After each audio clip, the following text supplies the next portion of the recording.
पाई network mining app को आप open कर लीजिएगा। ओपन करने के बाद ऊपर जहाँ पे कॉइन माइन हो रहा है इस पर टच कीजिएगा। टच करने के बाद यहाँ पर 3 बैलेंस है, अनवेरिफाइड, ट्रांसफरेबल और माइग्रेटेड। नीचे लिखा है कि कॉन्फ़िगर लॉकअप रेट, इस पर टच कीजिएगा। टच करने के बाद यहाँ से एक ये लॉकअप सेटिंग आ जाती है जिसको आपको ध्यान देना है। यहाँ पे अगर आप इसे टिक कर देते हैं, जो ये बॉक्स है, ठीक, तो जो भी आपका ट्रांसफरेबल बैलेंस होगा उसका कुछ पोर्शन जब माइग्रेशन होगा तो वो ऑटोमेटिक लॉक हो जाएगा। जैसे कि यहाँ पे लॉकअप परसेंटेज है और हमने 90% रखा हुआ है, तो अगर मेरा ट्रांसफ़र बैलेंस 100 पाई है तो उसमें से 90 पाई ऑटोमेटिक लॉक हो जाएंगे जब यह माइग्रेट होगा मेन वॉलेट में। ठीक है, फिर यहाँ पे एक लॉकअप ड्यूरेशन, यहाँ पे 3 साल मैंने सेट किया है, तो जो 90 पाई लॉक होगा वो डायरेक्टली 3 साल के लिए लॉक होगा। इसका जरूर ध्यान रखिएगा। यहाँ पे जो भी आप परसेंटेज सेट करते हैं या जो भी लॉकअप ड्यूरेशन यानी लॉकअप टाइम आप सेट करते हैं उसके अनुसार यहाँ पे लॉकअप बूस्ट होता है आपके माइनिंग में। यानी अगर आप यहाँ पे लॉकअप करते हैं तो जो भी आपकी माइनिंग स्पीड है वो बढ़ जाती है। ठीक है, अगर हम यह सेटिंग रखते हैं तो जो माइनिंग स्पीड है जो प्रेजेंट टाइम में चल रहा होगा ये माइग्रेशन तक का, तो उसमें 583.72% की बढ़ोतरी हो जाएगी। ठीक है, तो अगर आप लॉक करना चाहते हैं तो ये परसेंटेज को आप लेफ्ट राइट करके आप इसे आप सेट कर सकते हैं।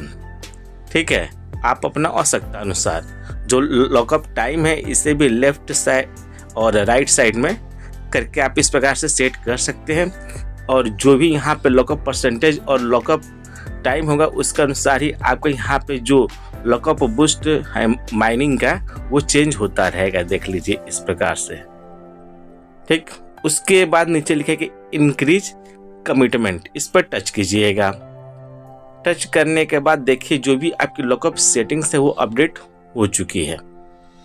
अगर आप नहीं चाहते कि जो भी आपका ट्रांसफ़र बैलेंस है वो उसका कुछ भी पोर्शन लॉक हो, तो जो यहाँ पे टिक है इस टिक को टच करके हटा दीजिएगा। फिर नीचे लिखा है कि इंक्रीज कमिटमेंट, इस पर टच कर दीजिएगा। इस प्रकार से जो आपका ये ऑटोमेटिक लॉकअप से सेटिंग है वो अपडेट हो जाएगा और हट जाएगा। ठीक है, तो हम इसे फिलहाल टिक करके कर देते हैं कुछ समय के लिए, यहाँ पे बाय डिफ़ॉल्ट 2 वीक के लिए, और यहाँ पे 50% प्रेजेंट टाइम के लिए हमने इस पर टच कर दिया। ठीक, तो इस सेटिंग का आप ध्यान रखिएगा और आप जाके आप अपने पाई माइनिंग ऐप पे इसी प्रकार से चेक कर लीजिएगा कि आपकी यह सेटिंग ऑन है या ऑफ है, तो आप अपने आवश्यकता अनुसार इसे ऑन ऑफ कर सकते हैं। चलिए अब हम लोग जानते हैं कि कैसे आप अपने इस लॉकअप अमाउंट को देख पाएंगे और कैसे लॉकअप जो भी आपके पास अवेलेबल पाई हैं उसको कैसे लॉकअप क्रिएट कर सकते हैं। पाई ब्राउज़र ऐप को आप ओपन कर लीजिएगा। ओपन करने के बाद जो वॉलेट है इस वॉलेट को आप ओपन कर लीजिएगा। ठीक है, जिस तरह हम यहाँ पे ओपन कर रहे हैं तो यह धीरे धीरे आपका वॉलेट ओपन हो जाएगा।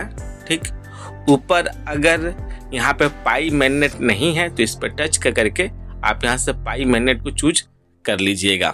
यहाँ पे मेरा अवेलेबल बैलेंस प्रेजेंट टाइम में 0.02 पाई है। यहाँ पे लिखा है कि लॉकअप्स, इस पर टच कीजिएगा। टच करने के बाद आप यहाँ पे देख सकते हैं कि 138.97 जो पाई है वो मेरा लॉक है 30 जून 2027 तक के लिए, और यहाँ पे 1408.78 जो पाई है वो मेरा लॉक है 27 जून 2025 तक के लिए। ठीक है, तो अगर आपका ऑटोमेटिक लॉकअप हुआ होगा तो इसी तरह दिख जाएगा कि कितना पाई लॉक हुआ है और कितने समय के लिए लॉक हुआ है।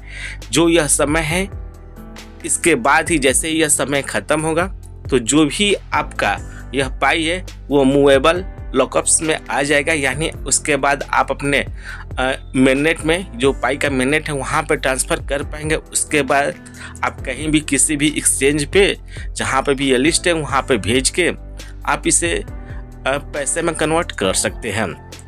ऊपर लिखा है कि क्रिएट लॉकअप, इस पर टच कीजिएगा। टच करने के बाद अगर आपके पास कोई भी अगर अवेलेबल बैलेंस होगा पाई में तो उसे यहाँ पर आप लॉक कर सकते हैं। यहाँ पे एक लॉकअप अमाउंट, इसको लेफ्ट और राइट साइड में इधर उधर करके आप अपने अवेलेबल पाई को यहाँ से लॉक कर सकते हैं। मेरे पास फिलहाल नहीं है, ठीक है, तो यहाँ से आप चूज कर सकते हैं। फिर यहाँ पे एक लॉकअप ड्यूरेशन, कितने समय के लिए करना चाहते हैं, तो 2 सप्ताह, 6 महीना, 1 साल, 3 साल, तो आप अपने आवश्यकता अनुसार इसे चूज कर सकते हैं। जो भी आप यहाँ पर लॉकअप अमाउंट और लॉकअप ड्यूरेशन चूज करेंगे उसके अनुसार जो भी आपकी माइनिंग चल रही होगी उसमें बढ़ोतरी हो जाएगी। अगर आप यहाँ पर करते हैं तो 621.44% जो भी आपकी प्रेजेंट टाइम में माइनिंग हो रही होगी वो इंक्रीज हो जाएगी अगले माइग्रेशन के लिए, ठीक है। यानी प्रेजेंट टाइम में जो माइग्रेशन चल रहा है वो आपका पिछला वाला ही रहेगा।